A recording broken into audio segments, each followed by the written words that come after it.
We have looked at the first solution, right? First question, how it works. You would have got an idea of how the backtracking code works, right? Now, what we'll do in the second question is a slightly small difference in the code, right? First question we saw that it can move down and right, and you saw that within the if loop there was two backtracking calls that you had to make, right? Now the change that we are going to make here is the question changes to say that it can move in all the four directions. So left, right, up, down. In all the four directions it can move. You can decide the order. It doesn't matter in which order it moves first. You can decide an order. We'll pause here for a few minutes. I want you to try the code for it, right? So take a few minutes now. Click the pause button now. I want you to try the code for this. And after that, click the play button. I'll explain what is happening. So this is the code that we saw yesterday. The code where in the main function, it receives the input and calls find solution with 0, 0 as the starting point. And if at all a solution is found, it's calling the print solution. Otherwise, it's printing no path exists, right? So if you look at it, the print solution has this answer. And within the code, you have this code where you first check for the goal. It's a valid position. Third, if check in that particular position is maze of 1 is equal to 0 means it's a block cell, you cannot go there.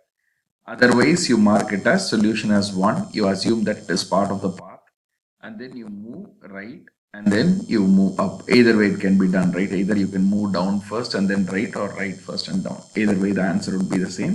If at all one of these is true, then you return the answer as true. You don't go further.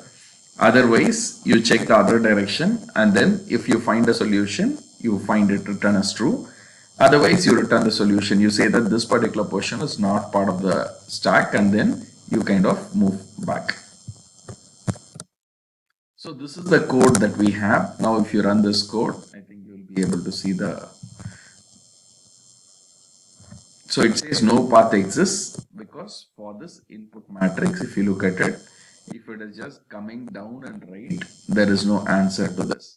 Only if you are able to go up and come back and turn left, you will be able to do. So it should be able to go up and left as well.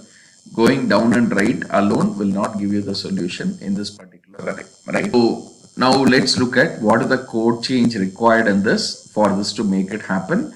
The first intuitive thing, right? I think we have talked about going down and right. So moving for up and for left, we'll add two more conditions here. So I'm saying y minus 1 and the other one is x minus 1. This way all the four positions are checked. This is moving left, this is moving up. Now we would assume that with this code it will work and we'll get the answer, right? That is the expectation. Let's see what happens. So I'll run this code. Now if you look at it, this is the input, doesn't change. Output, nothing came. Let's look at the error. You'll see that there is a stack overflow, right? So stack overflow, there is like numerous calls to... Okay, so now we'll discuss what happens. So I think all of you would have seen, there is a crash that you would have seen, a stack overflow that you would have seen, right? What is really happening there? Why did the stack crash? Let's understand what is happening here, right? So it started here, and then you would have tried down first or right, doesn't matter, right? So let's assume that you went down first. It would have gone all the way here. There is no path to the right? So it backtracked right, backtrack again right, there is no solution. Backtrack, there is a right available, so it moves in this position. Again down, it is not possible, right? Again down, it is not possible. So right, that is not possible. So it tries up. Yeah, up there is a position available. From up, you see that there is a down available, which is a valid position. Again up, again down, again up, again down. It continuously pushes between these positions and the stack overflows. That's why you see the problem that you're seeing, right? So now that I've told you the problem, can you think about what could be the solution for this particular problem? The answer is in the code that we already did, right? If you understand each and every piece in that answer, you will know how to solve this one, right? How do you actually prevent it from going to a position or a place where it already went? Now that's what you have to think and solve.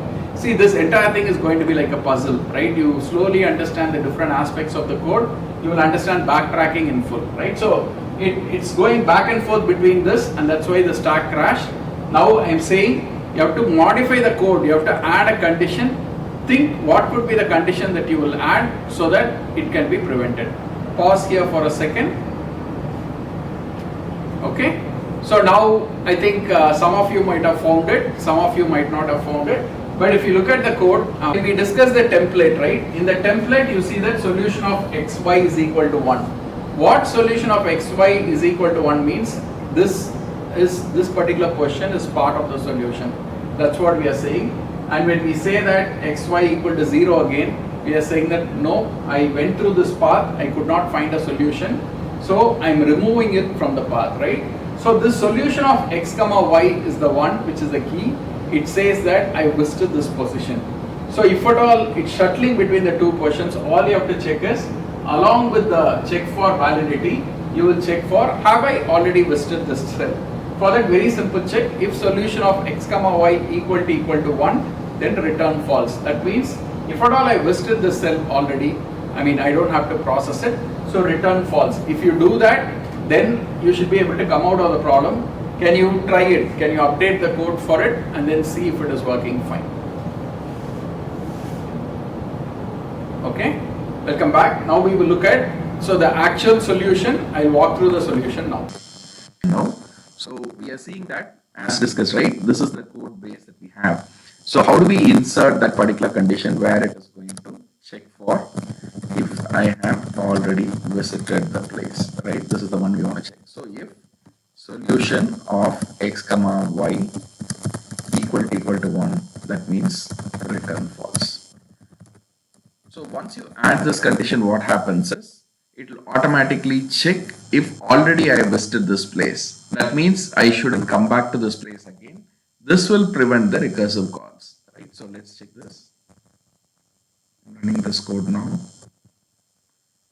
So this is the input and this is the output. Now you see that the stack overflow is gone and the solution matrix is correctly populated with the path that needs to be there, right? So this is the path that we looked at, or this is the expectation that we have.